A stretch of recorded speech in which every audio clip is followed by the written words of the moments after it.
saya Aji Janur Aini, saya dari kelas 12 MIPA 3. Pengalihan kekuasaan dari Presiden Soekarno kepada Letnan Jenderal Soeharto. Teringat tanggal hari ini, 11 Maret, dan mengenal 45 tahun yang lalu, bangsa ini hari itu menjadi sangat bersejarah bagi perkembangan Republik Indonesia. Bagaimana tidak, pada hari itu lahir suatu tonggak di mana kekuasaan Orde Lama yang dipimpin oleh Soekarno harus mengakui kekuatan Soeharto, yang nantinya memimpin periode Orde Baru, bangsa Indonesia. Tonggak bersejarah tersebut adalah Super Semar Surat Pemerintah 11 Maret. Super Semar adalah surat perintah yang ditandatangani oleh Presiden Republik Indonesia Soekarno pada tanggal 11 Maret 1966. Surat sakti ini berisi perintah yang menginstruksikan Soeharto selaku Panglima Komando Operasi Keamanan dan Ketertiban yang kompetitif saat itu, untuk mengambil segala tindakan yang dianggap perlu dalam mengatasi situasi keamanan yang buruk pada saat itu. Menurut versi resmi, awalnya keluarnya Super Semar terjadi ketika pada tanggal 11 Maret 1966, Presiden Soekarno mengadakan sidang kabinet 100 menteri. Pada saat sidang dimulai, Brigadir Jenderal Sabur sebagai Panglima Pasukan Pengawal Presiden, Tejak Birau, melaporkan bahwa banyak pasukan liar atau pasukan tidak dikenal yang berkembang, yang belakangan diketahui adalah pasukan Kostrad di bawah pemimpinan Mayor Jenderal Kemal Idris, yang bertugas menahan orang-orang yang berada di kabinet yang diduga terlibat G30S. Di antaranya adalah Wakil Perdana Menteri 1 Soebardjo. Berdasarkan laporan tersebut, Presiden bersama Wakil Perdana Menteri 1 Soebardjo dan Wakil Perdana Menteri 3 Khairul Saleh berangkat ke Bogor dengan helikopter yang sudah disiapkan. Sementara sidang akhirnya ditutup oleh Wakil Perdana Menteri kedua, Dr. J. Leman, yang kemudian menyusul ke Bogor.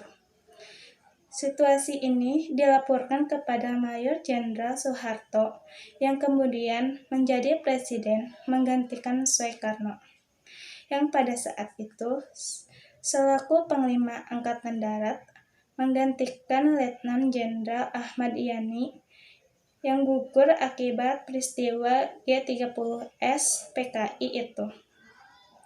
Mayor Jenderal Majid Soekarno saat ini tidak menghindari sidang kabinet karena sakit. Sebagian kalangan menilai ketidakhadiran Soekarno dalam sidang kabinet dianggap sebagai Soekarno-Harto untuk menunggu situasi. Soeharto untuk mengutus 3 orang perwira tinggi AD ke Bogor untuk menemui Presiden Soekarno di Istana Bogor, yakni Brigadir Jenderal M. Yusuf, Brigadir Jenderal Amir Muhammad, dan Brigadir Jenderal Basuki Rahmat. Setibanya di Istana Bogor, pada malam hari terjadi pembicaraan antara 3 perwira 3 AD dengan Presiden Soekarno mengenai situasi yang terjadi, dan ketiga perwira tersebut mengatakan bahwa Majid Soeharto mampu mengendalikan situasi dan menuliskan keamanan bila diberikan surat tugas atau surat kuasaan yang memberikan kewenangan kepada untuk mengambil tindakan. Menurut Jenderal Purn M. Yusuf, pembicara dengan Presiden Soekarno hingga pukul 20.30 malam. Presiden Soekarno setuju untuk itu dan dibuatlah surat perintah yang dikenal sebagai Surat Perintah 11 Maret yang populer dikenal sebagai Supresmar, yang ditunjukkan kepada Maijen Soeharto selaku Panglima Angkatan Darat untuk mengambil tindakan yang perlu untuk memulihkan keamanan dan ketertiban. Surat Supresmar tersebut tiba di Jakarta pada tanggal 12 Maret 1966 pukul 01.00 waktu setempat, yang dibawa oleh Sekretaris Markas Besar Angkatan Darat Brigjen Budiono. Hal tersebut berdasarkan penuturan Suharmo, di mana saat itu ia menerima telepon dari Maijen Sutipto, Ketua G30 Koti 11 Maret 1966 sekitar pukul 10 malam. Sutipto meminta agar konsep tentang pembubaran PKI disiapkan dalam harus selesai malam ini juga. Pemerintahan itu atas perintah Pengkaptib yang dijabat oleh Maijen Soeharto. Bahkan Suharmono sempat berdebat dengan Mardiono mengenai dasar hukum teks tersebut sampai Supresmar itu tiba. Kontroversi Supresmar. Namun, perlu diketahui bahwa munculnya Supresmar saat itu, pada akhirnya saat itu, dan sampai detik ini menjadi sangat kontroversial. Bahkan merupakan satu dari dua sejarah Indonesia yang masih gelap, bahkan merupakan selain peristiwa Gerakan 30 September 1965. Menarik untuk diketahui beberapa kontroversial yang muncul. Beberapa kontroversial tersebut adalah kontroversial pertama. Kontroversial pertama adalah tentang proses penyusunan dan penyerahan surat tersebut yang terkesan tidak wajar. Surat tersebut dibuat bukanlah atas inisiatif dan kemauan Soekarno sendiri.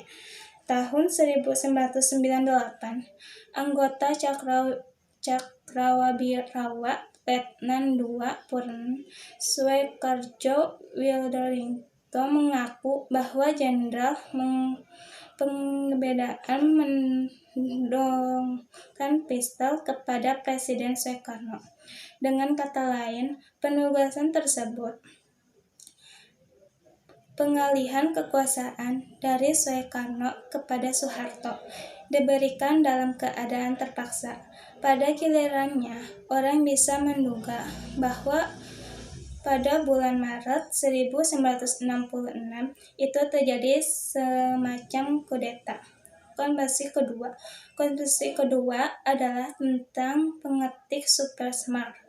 Dalam hal ini muncul pengakuan Letkol TNI Angkatan Darat Ali Ebram, Staf Asisten 1 Intelijen Person Cakrawarawa, bahwa dia yang mengetik surat tersebut. Surat tersebut diketik dalam waktu 1 jam dengan didekatkan oleh Bung Karno. Ia mengetik dengan gemetar dan mengatakan bahwa konsep itu berasal dari Soekarno sendiri. Sebagian orang yang tidak bisa mengetik, ia mengajarkannya. Kontroversi ketiga adalah terkaitan hilangnya dokumen Supresmar itu sendiri. Kontroversi ini muncul dari Ben Anderson, pakar Amerika yang pernah dicekal masuk Indonesia oleh rezim Orde Baru. Ia mengutip pengakuan seorang tentara yang mengaku waktu itu bertugas di Istana Bogor. Tidak dijelaskan nama dan pangkat tentara tersebut oleh Andreson, tetapi ia merasakan yakin atas pengakuan tentara tersebut. Tentara tersebut mengatakan bahwa surat perintah yang asli itu sengaja dihilangkan karena diketik dengan menggunakan kod markas besar Angkatan Darat MBAD. Menjadi sangat lucu. Surat kepresidenan ditulis dengan kertas berkop MBAD. Jadi, surat tersebut sengaja dihilangkan bukan karena isi tetapi karena kop suratnya. Sekian dari saya. Assalamualaikum warahmatullahi wabarakatuh.